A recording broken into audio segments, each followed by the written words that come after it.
And we are recording. So everything you say can and will be used against you in the court of public opinion. Those are your Miranda rights of Zoom recorded meetings. Well, it's been a month and there's a lot of activity on the project. There was a couple of things on the agenda. If I bring it up, let me bring up today's. Actually, there's one thing on the agenda. It was just an update on the Cassandra Kubernetes SIG. I can give that real quick. That has gone through some interesting evolution over time. We started out with the idea of let's try to outline this in a CEP, and it was pretty quickly figured out that because this is really a Kubernetes problem, not a Cassandra problem. This is all in Go. Because there's a different language on how Kubernetes does things. It was better to tackle it in a Kubernetes kind of way. And the way that you make changes in a Kubernetes project is by starting with the CRD. And the CRD is the custom resource definition. And thankfully, John Sanda, who's got a ton of experience with Kubernetes and Cassandra, he used to work at Red Hat on OpenShift, has some really good background. He said, I will take the mantle and run with this and try to take all the different operators out there and do more or less like a greatest hits mixtape CRD, for lack of a better word. And he presented that last week at our meeting. Here's a common CRD with like some of the things that, like the best of, and then maybe some changes in between. Awesome. This is where the best part of it is now. The current state is lots of really good discussions. The people building operators are showing up at these meetings, and we're having some really good, like, more technical discussions. And less, like, well, why do you want to do that versus this? Is like, this is the way I think we should do it, and then we debate the merits of that.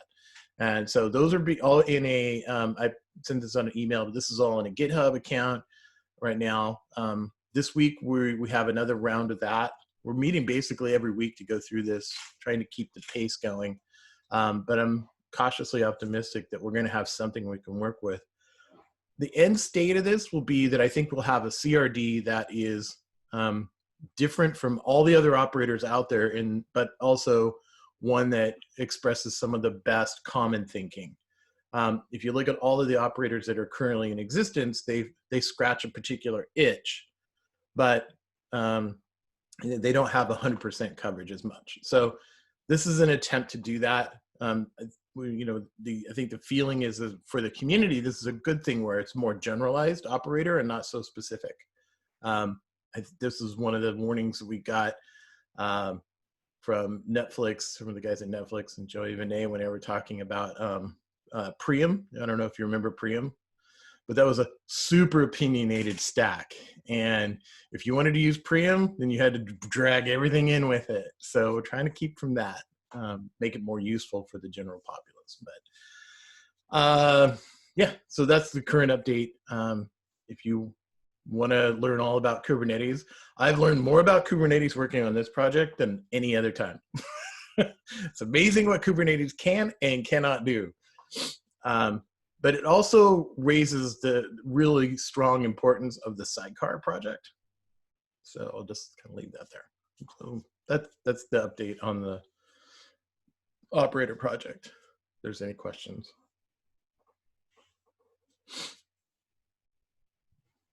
Should talk more about that little sidecar bit you alluded to. I just thought I would just leave that sitting there, spinning. Oh, that's why I'm asking. Because an operator is not supposed to have a lot of smarts about like internals of Cassandra. It knows about, hey, service that we want to use with Cassandra or that we want to use with Kubernetes. Tell me about your state.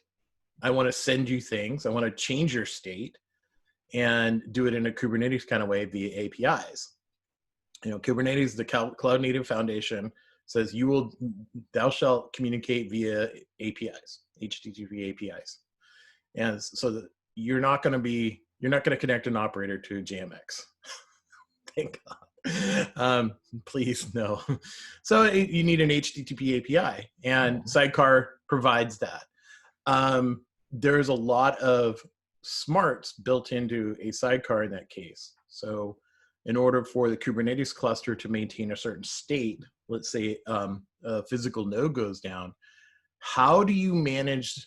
All right, so what is the controller, this operator going to do at this point? Because there's two state managers. There's the Cassandra is managing replication state in its own way, and then there's replication controller on Kubernetes that is like having a mild panic whenever it loses a node. So the controller has to be the go-between, and it has to be able to control what happens, like in a Kubernetes way, control it the way Cassandra wants to be controlled, instead of just throwing up a new node and saying, here's a brand new node, sorry about the other one that broke. And then you're probably going to bootstrap in something which really isn't what needed to happen. That sidecar is really important to have all that business logic, or the cluster logic. Operational cluster logic in the Cassandra domain, yeah. Yeah. Yeah, because one of the things that I'm curious about, because I talked to Dinesh a little bit about this, is like the approach that Jake originally took to get JMX out of the mix has some rough edges, shall we say, in terms of like security implications and I think there's a Byteman or Byte Buddy injecting things. And I suspect that like part of the pain that we run into is that our original view of the sidecar as a project was a API intersection point for operators to actually run clusters, not necessarily for Kubernetes integration. And in that time frame, since the sidecar was originally envisioned, all of a sudden there's just this massive like technical market pull towards Kubernetes as just being like the de facto orchestration mechanism for things at scale. So we kind of have this like identity change and this frame shift going on in terms of the sidecar and what we view its role being that maybe we haven't really navigated yet and bottomed out on as a project. Maybe I'm overreaching with that. No, this is a far-reaching project. Like I said, this is forcing Cassandra to think more, the Cassandra community to think more about Kubernetes in a lot of ways. It's not like making Cassandra work in Chef or Ansible or even Terraform. It is so much more than something that's just going to be like a scripted setup and teardown tool. Kubernetes has a lot of smarts built into it, and it wants to do things in a certain way. However, I'm also of the opinion that Kubernetes doesn't have the right kind of smarts for what Cassandra does.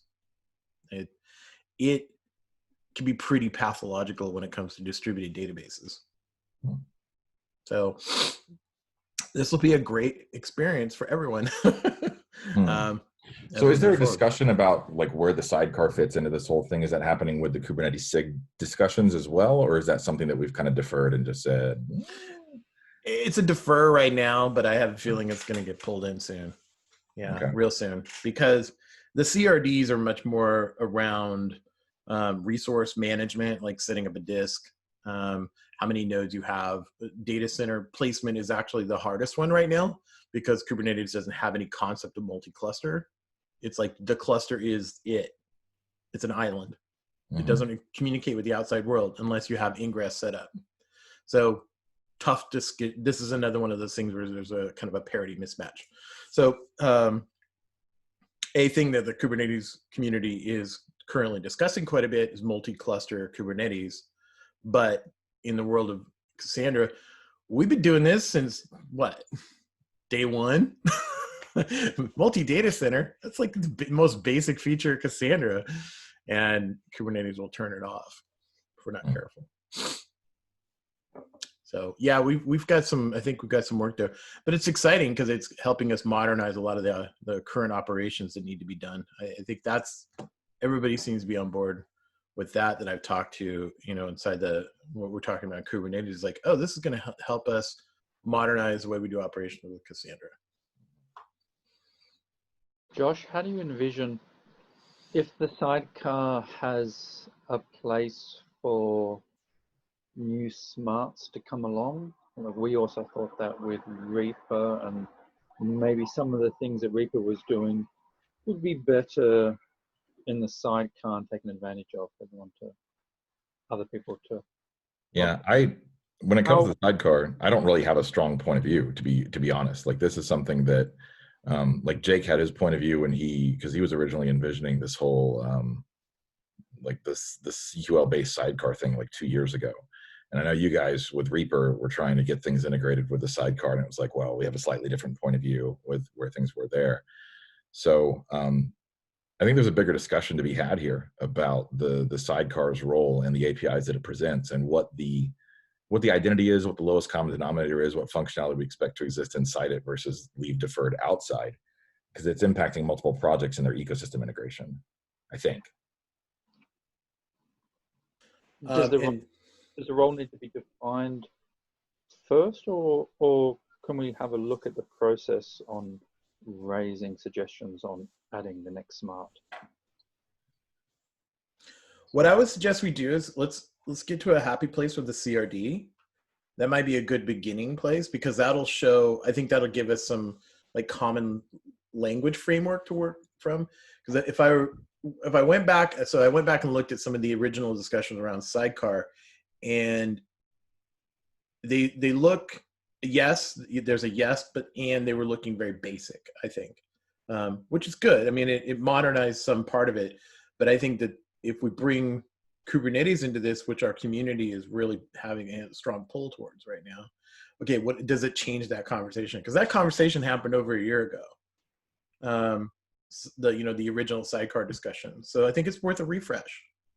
Yeah, I'm just wondering whether that's orthogonal to Reaper's needs out of a sidecar, and I don't know whether or not Medusa relies on a sidecar as well. And if we start talking about like post governance vote, Reaper and Medusa contribution to the project and how they integrate with the sidecar, like I could very rapidly open Pandora's box for all the things we have as a project that are rattling around and in the relatively near future. But to your point, Mick, I do think there would be value in us having like a discussion about unification with the sidecar and the role that it plays, and both from a software architecture perspective, but also from a kind of an identity perspective, right? Like there's a lot of things in Cassandra that 11, 12 years ago were novel, and nowadays are not.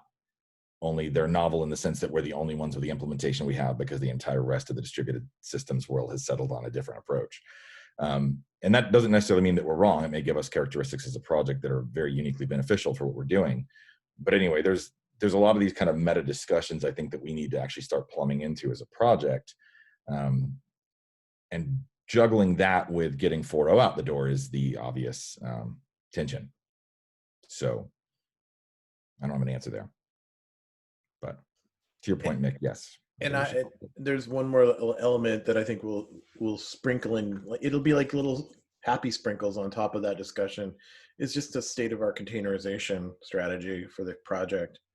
I think we're in high danger of cramming a lot of logic into a container if we're not careful, and that may or may not be a good idea, but it's worth discussing. It goes beyond the container just running a binary of Cassandra with all of the ports and storage externalized. This starts putting like operational logic inside the container whenever we start adding Sidecar. Well, then you end up with like a little constellation of microservices floating around the monolithic Cassandra node, and it'll become self-aware, and then we all know where this goes. It'll Skynet us. Skynet, yeah. It'll show up at contributor meeting and say that we're doomed. Yeah, that'll happen. There is something to be said for that, right? Like this notion of certain aspects of the Cassandra architecture being relatively sympathetic to being containerized and running separately from the monolithic node itself. But again, this is really starting to kind of plumb the depths of opening Pandora's box to the identity of the project, pluggability, the interfaces that are therein, and how we could approach any of these things with confidence of stability after any kind of changes in that way, with the kind of the state of testing that we have. So it all kind of intersects. Coordinating all these projects and components in a way that's better than what Cassandra and the drivers have done so far.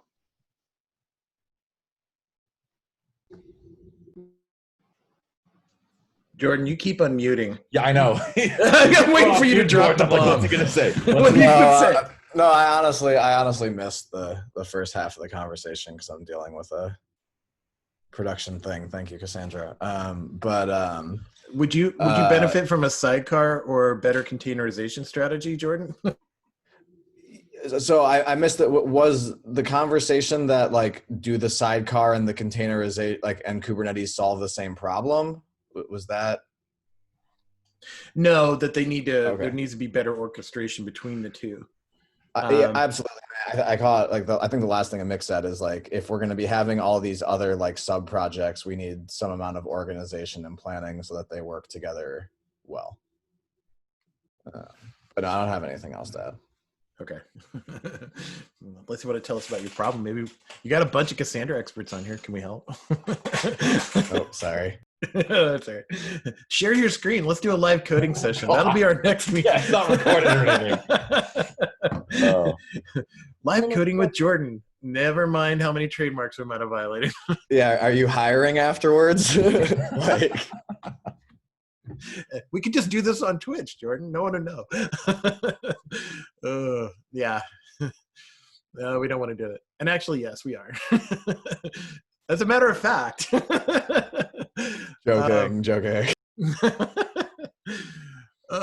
That's funny.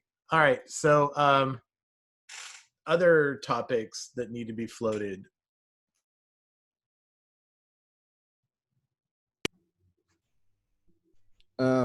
I do think that we should think a little bit more about how to increase the involvement in these meetings again.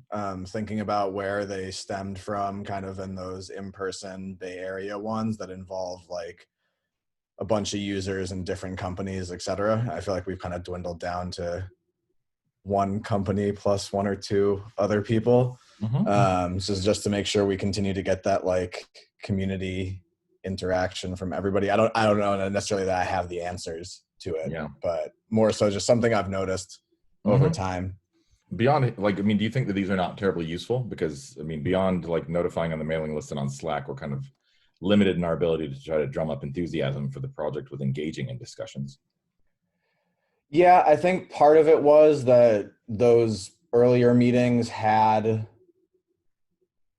a little bit more pre-planning put into them and a little bit more of that outreach where we would kind of reach out to people and be like, hey, like we need to actually do something with this time. You were also more motivated too, because you were like going to do something in person that took a commute, et cetera. So it was like, but yeah, so I will think about that more. It was just something I noticed. And it may just be like, you know, myself or Patrick or someone, you know, like pushing a little bit earlier to try to get people to like present things or talk about things, et cetera.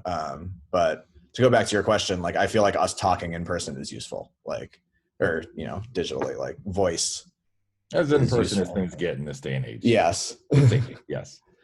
Yeah. Well, does anybody have any ideas here? I mean, this is a good discussion point. I mean, I have plenty because this is kind of my job in life is to get people to pay attention. So, but what do the other folks think? So I told Patrick earlier today or yesterday, like, I don't want to bring up any topics. I don't want to rock the boat. I want that governance vote to go through. And so I'm just like, stay quiet.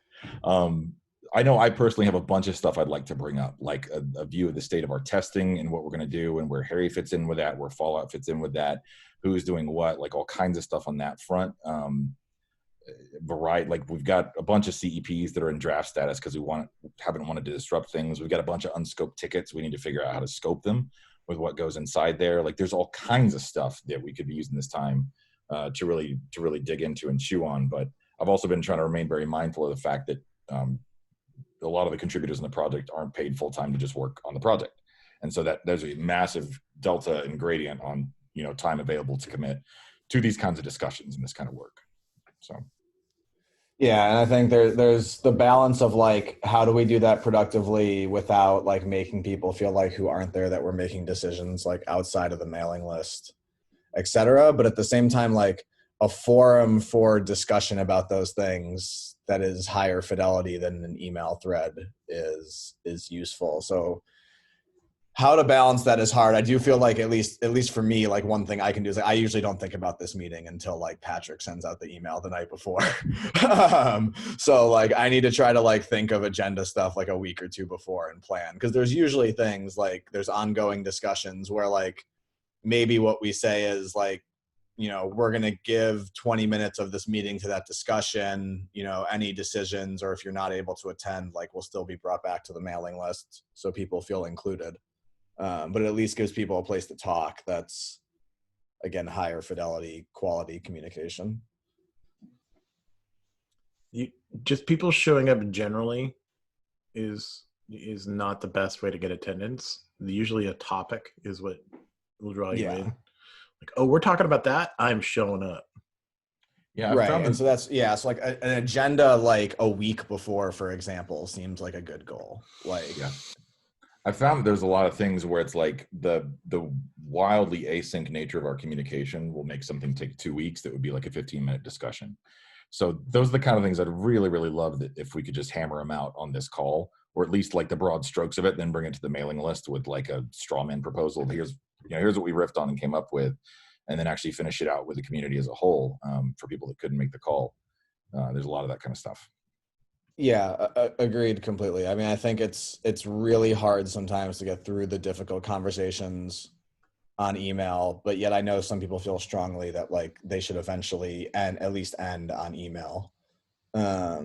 So yeah, I think having an agenda like a week before, having topics like that available, and then probably like we have to play with time zones a little bit for some people so that we can include like the European folks, et cetera. And I know that's going to probably be punishing myself and most people on this call, but I'm Eastern. I don't know what your problem is, buddy. Like, fine, let's do it. Well, that was actually one of the things we sorted out early was the rotation. So just a quick reminder, the rotation that I'm running right now, it ping pongs between APAC and Europe from, like from pain, basically, because that's generally the problem we're dealing with.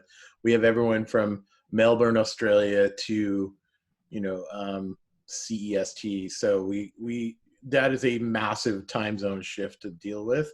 So it's either early or late for, wherever you are in the world. If you live in the West Coast of the United States, it's great because you're kind of in the middle of those two really far-flung time zones. But what we learned, we tried this on the Kubernetes SIG, was we tried to do 2 meetings, one that was friendly to one time zone and then another meeting that was friendly to another time zone. And what you wound up getting was 2 distinctly different conversations that never intersected. So that didn't work out so good. I was thinking about the agenda, what you said. Probably, could we do something different, like having in mind a couple of sections which are kind of high-level areas that are important on the project, and people just know that these are the areas, and then everyone can come up with the exact agenda, like seeing them and saying, oh yeah, by the way, in that scope, I have something to add. Maybe this can give some kind of, like, for example, putting like next release, CI, another topic, additional projects like topics around the drivers or sidecar, or I don't know, like just to put it in a couple of high-level sections or topics, and then people will more easily chime with different ideas and questions that they have. It's similar. So I go to the CNCF TOC meetings, and it's like that. It's like a round robin. Like all the sub projects check in, and it sounds like we're heading there. I think, at least for myself, it's a reminder. Yeah. So drivers, what's going on? Kubernetes operator, what's going on? Just kind of a quick status check-in. Also, like beyond that, for instance, like I know that Sylvan was chewing on some stuff with consensus algorithms, and I connected him with some people that I knew on the project that were chewing on some other stuff. And it's like, those are the kind of things that'd be great for us to talk about on a call like this. Like, is anybody thinking fast Paxos? Are they thinking Raft? Are they thinking whatever Lampport's latest crazy concoction is? And like, where do we stand as a project on those things and riff on those high bandwidth? Like, I think there's a lot of opportunity for even beyond sub-project check-ins, like actual like state of the a state of the union with subsections of the project and things that we're thinking about where we could take it. Because that's one thing that we really need to figure out, to your point, Ekaterina, is like, okay, so what does 4.1 look like? What does 5.0 look like? How do we decide that? When do we decide that? You know, where and when are those discussions going to happen? Again, I've been erring on the side of don't want to steal oxygen from the room with 4.0.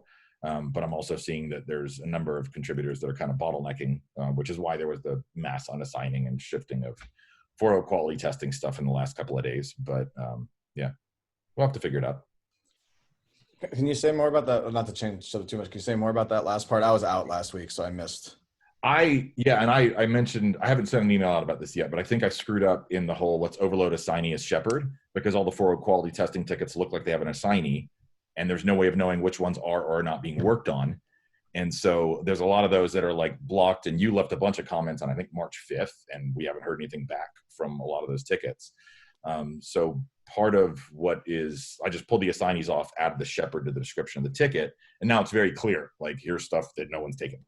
So we're going to try to broaden the pool a little bit on both who is shepherding certain areas of the code base, because there's a lot of people that know a lot about the code base, and also start to get some people working on that. Because what I've been hearing a lot from the contributors that I work with, and I'm accountable for their alignment, is that they're like, well, we're completely slammed in terms of stuff for beta. Like there's no room for us to fit in there. Those are totally saturated.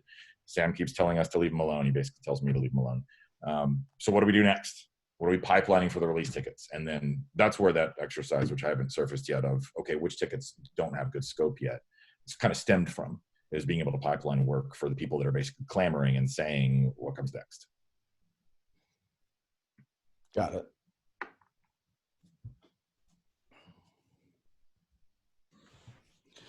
Yeah, so back to the, sorry for that tangent, but going back to the agenda bit and stuff like Josh, to what you were saying, like that's what we used to use the meetings for, like the Bay Area meetings that I think were kind of the catalyst for this meeting. Was it was a high bandwidth place where people could talk about like a compaction idea, or we could walk through the bugs that we found, etc.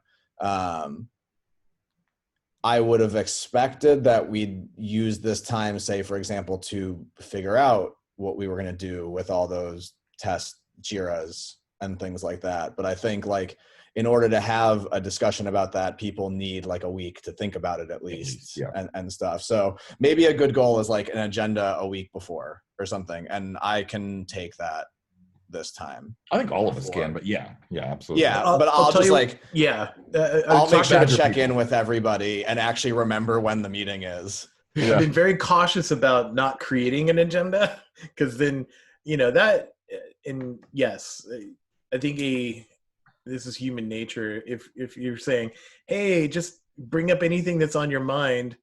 Well, right now my mind is on something completely different. Yeah. And I've been trying to balance, like, yeah, I could go out and I could say, here's an agenda, please show up with it, you know, with some talking points. But I don't know if that's the right spirit. It needs to be somewhat organic. So that's kind of where I'm what sitting. We would do, and sorry, I'm paging this all back, is exactly that. So we would start where like whoever set up the meeting that month, because it would usually rotate between hosts. Usually the host in the case would be like, here are 2 or 3 items I know I want to talk about. And then there would be like a Google Doc and everyone could add to it, and then we'd resort it, etc. So I didn't mean to imply like we'll have a set agenda. It's more like we'll have a base agenda from which like at least we are going to get some people's attention. And then usually too, once that's up there, other people start thinking. When it's blank, like no one wants to add the first one. Like no one. That's why I always add the seed. Yeah, no one wants. You have to plant the seed that grows, Patrick. Yeah, I know. That seed sucks. Nobody wants to talk about Kubernetes. That kills the field. That's like salt. So yeah, and then I think like at the end maybe we do what we were saying is we also then have like a sub project status thing. But sometimes when you do the status stuff at first, it does sort of kill the like everything else discussion, because people are just like, this isn't pertinent to me. But yeah, so let's try that for next time for July. All right. Well, I like the idea. I mean, here, let me put words in your mouth. the idea of having like a rotating, like, camp leader, for lack of a better word. Like, here, you're going to take the agenda for this meeting. And if it's rotating, then everyone can bring their own, whatever they want to bring. Yeah, and again, it's just like a base proposal to make sure we have some agenda. Like, if there's nothing to talk about by a week before, like, we almost shouldn't have, like, there's got to be stuff to talk about. Well, yeah, for having barely any agenda, we're into 36 minutes so far. So yeah, good job. Yeah, I mean, we end up thinking of things, but like, it would be nice to like make progress on those JIRAs, for example. And I think having a conversation about them is going to be a lot more effective than me pinging and going like, hey, has anyone thought of this? And I think that worked in one case. Thank you, Steven. I know. I think you picked up the metric stuff. Inevitably, it's going to be like somebody's like, well, I started doing this thing. And then someone's going to notice. They could be like, hold on, that's not what I wanted. And then we're like, oh, okay, here we go, guys. So, yeah. So here's another twist on this. Instead of having it scheduled so much, what about making it somewhat asynchronous with a week lead out? So I'll give you an example. JIRA, some number. There's a lively discussion. Hey, can we, and I would be happy to pick it up. Like, if someone said, hey, we need to have a contributor meeting on this JIRA. Can you post it? And I would be happy to post it. And I'll put up the link. I'll put it into the Confluent, but then everyone knows that, hey, we're going to meet at this date, about this topic. So it kind of captures the energy. Because I think those are the meetings you're talking about. It's like when we had some energy about something and we're like, we should meet about that. Not, here's a time where we could meet about any random topic. So we're not forcing the fact that we're meeting. Meetings as ritual tend to suck. And so having something on the calendar where you get together just to talk, it's good for social connection, like in the age of COVID, but it isn't particularly good to delay when there's energy and focus and interest around something. The flip side, something we need to contend with and make sure we have a really good, healthy posture on, is that the legacy of the culture with the Apache project is one of accessibility, where if it didn't happen on the mailing list, it didn't happen. And that's by design. That's intentional, because not everybody can make a call like this. So I think as long as we're really, really careful about the fact that we are looking to explore ideas on discussions about things like that, but not come to conclusions, and then bring what points of view we may have refined on those calls to the mailing list afterwards, this would be great, I think. Right? Because there's a lot of stuff like, talking about the thing with checksumming, or talking about what we're doing in terms of our testing, et cetera. Like, it's a somewhat functional model for someone to stand up a straw man proposal and kick it out to the list, but it's not the most efficient model. And I also find I am at least as guilty as everyone else with this, but communicating via writing is very different than communicating when you can hear someone's intonation and see their body language. Oh, it's like scientifically different. Oh, yeah, I know. I remember. No, I just distinctly remember this discussion from the Scala community, because the Scala community had very similar like online discussions, and one of them gave a presentation at the Scala days I was at in like 2012, and it was largely that. It was like, this is scientifically the fidelity of communication. Anyways, so yeah, Patrick, to what you said, like, that's kind of what I'm saying is like the camp leader, like, rotating thing is just keep an eye on the community. If you see something like a ticket, like the consensus thing or the checksumming thing, say, hey guys, or like, hey folks, like, why don't we bring this to the contributor meeting next month? Or if it's urgent, why don't we set up a call specifically for this, just depending on context. But those are the things I think that like are substantive for this time. Yeah, and if I maintain, I think the important thing is the structure around it. It's like Tuesdays are contributor meeting days, and here's the round robin values of my enumerated times that I use, and I just round robin through them. So it's completely fair in that case, or at least fair enough. And so I would really like to get into the mode of having more asynchronous meetings as needed, because I think that's where that's where the interesting stuff happens. I think, Patrick, you and I can take away, there's got to be some kind of an app that does this, where you can have a bunch of people bid for a time and it'll figure out the right time to have a call on something. So why don't we dig around and see if that kind of thing exists? Because that'd be useful to say, okay, like next week at some point, let's talk about this. Everybody that is interested hits up a place, says, here's the times that I'm available. And it tells you, okay, here's where your call is going to be. That's got to exist, right? Yeah, I think X.AI does it. But okay, well, at this point, I think maybe let's try that instead of scheduling yet another meeting, or maybe we'll just keep the current. It's a month away, right? Who knows what'll happen? We could have another pandemic or something. But no, We're one's still enough. in one. No, no more. Another like the first one's done, but go on. Just keep it going. Yeah, I'll keep the current one on the schedule, but let's take a shot at doing some asynchronous, because with beta near shipping ready, almost there, there's plenty to discuss. But this will probably be a good muscle response to learn as we get closer, like into 5 zone. Like what's going to happen whenever we start talking about new features. That's going to be the time where we really could use this, I think. Yep. Cool. How's that sound, Jordan? We've lost him. Can't you tell? Yeah, he's the UI is frozen, as they say. It's a spinning beach ball. He works at Apple.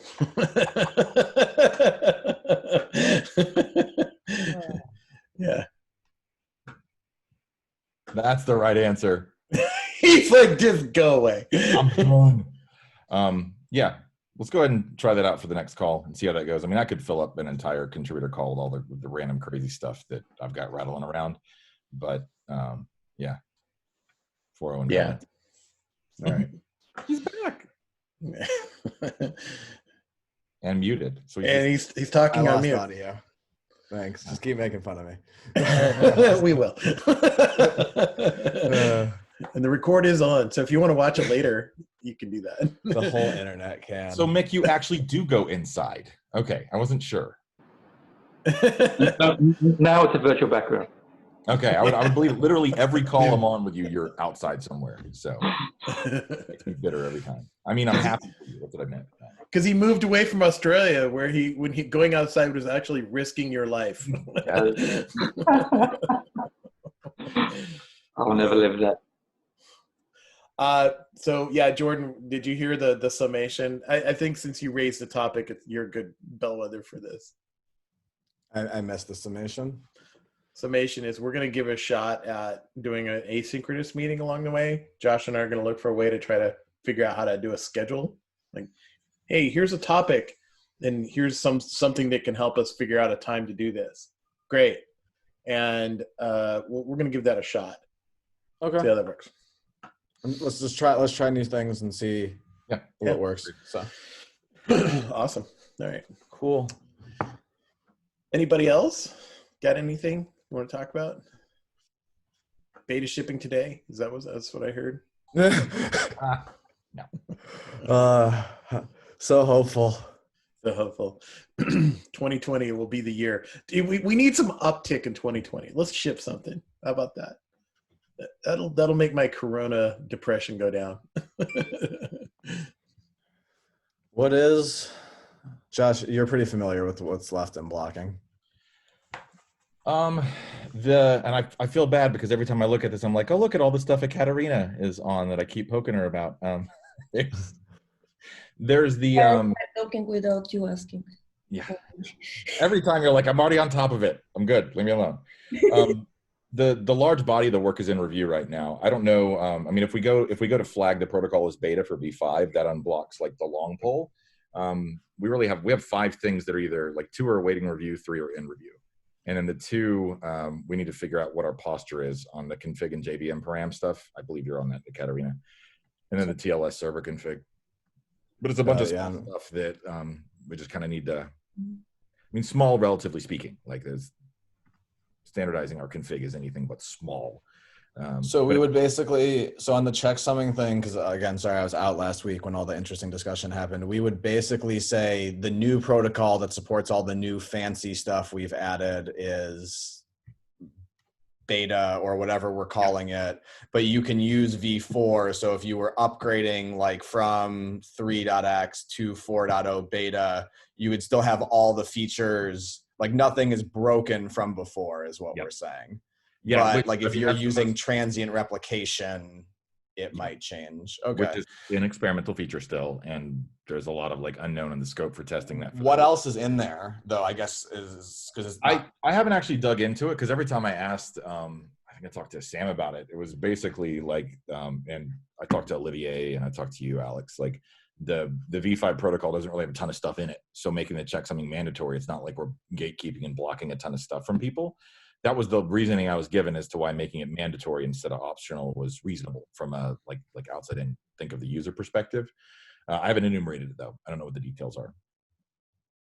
Okay. I think it's like, if that's what we had to do, it's not like my ideal situation. I think it's important, like when we try to make promises about interface and stuff, but in this case, like at least like we're not telling people, hey, like you have to use V5 to talk to this thing.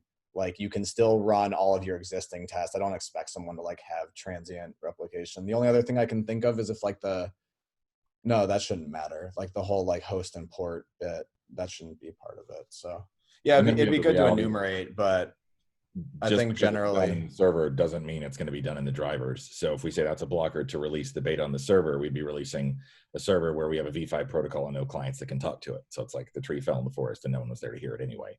So there's value in decoupling, I think, this like the protocol features from the stages in the release lifecycle, assuming that we appropriately signal what we have tested, what we have not tested, what's beta, what's not. In that way, I think we'll be fine. yeah, and I think too, as long as we say like this is an exception, and like part of it's like really more an artifact of like we did all these release lifecycle things halfway through a release lifecycle that was done another way, right? So like next time we will do better by the nature of like having foresight instead of hindsight. Yep. So okay, that makes sense. I had a very different question. In hindsight, Josh and everyone, would it have been better should we have released an alpha 5 rather than just keep waiting for the first beta?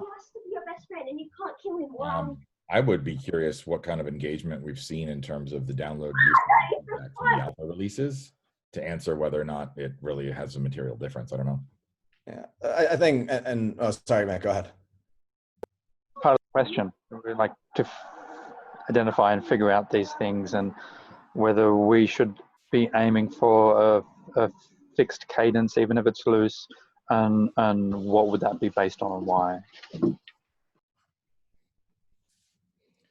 I think continuing to show progress, because we have merged alpha stuff, is good. I also think like part of it is that we all sort of presume that because it's not in beta, people won't test it, but that's also because we're essentially messaging that because it's not in beta, you shouldn't test it. Like I can't speak for y'all, but like the downloads probably reflect that, right? Like if we push more like, hey, we're on alpha 6, this is starting to get closer to beta, like maybe people will look at it more. But that gets into the wild and woolly territory of whether the words alpha or beta or GA do or do not attract the attention of people with large megaphones. So alpha 6 versus beta 1 are two very different things when it comes to messaging, I think. But fair. One other ticket actually to bring attention to it a bit. For the compact storage removal, we should kind of decide whether we are gonna do it or not. As like I worked on it, but I stopped because I see different opinions and I don't want to lose a whole lot of time on it if it's not gonna land anywhere. That's my point. Like Sylvain, I believe, went with one pass. He has some concerns which are valid. But for some of them, we need, like for example, for the indexes, we need like a common community decision. That would be a great thing for one of those meetings. Probably. Because yeah, we really should, I agree, come to a decision on the mailing list, on the ticket, there is a lot of discussion, but I still don't see the solution. And I know people that who have more experience than me who can say better for sure. So I'm curious to hear. I agree that's a good agenda item, that type of sprint planning. It doesn't seem to step on too many toes, and it shouldn't if it's brought back and made async as well before the final decision. But those sprint planning type of kind of moving tickets around, cleaning them up, there's also a lot of tickets that could just get closed, but no one just wants to step up and take that lead and go, no one's touched it, there's a reason it should be closed, close it. I only chuckle because I feel like we tried to broach that lightly in one of the status emails last week, and the end result is that everyone just swarmed on actually working on the tickets once you mentioned that you want to close it. Yep. Well, that's good too, so, you know. Yeah, at least it's progress. But yes, I agree. We should go through and be doing that more often. Yeah, Katarina, to your point, like Sylvan's comment on there indicates we essentially are looking at application downtime for people that need to do this kind of a migration of this specific feature. And that kind of sucks unless we think a lot longer and harder about giving them a pathway. You have something on the mailing list about this? We hit on the mailing list. I should check what exactly we said there. Like, yeah. I'm not sure whether we brought all the discussion there from the comments, but it was saying there were like a couple of questions in that areas. Please check. But yeah, I know, because Sylvan's update from 6 days ago, he said, I think I need some other opinions here. So let's go ahead and bring that to the mailing list and see what people's thoughts are. It's fine if we keep the indexes in the same way, but at least the dead code could be removed. I don't see a reason to stay there. Yeah. To be honest. And I think that was the intention, the initial intention of Alex when we talked. As I didn't start it just because, you know, we had discussion. Mm-hmm. Okay, I'll bring it back to the mailing list with the exact. Yeah. More detailed questions. Quote that tiny chunk from Sylvan. Mm-hmm. And I can yell at him about not bringing stuff to the mailing list. So.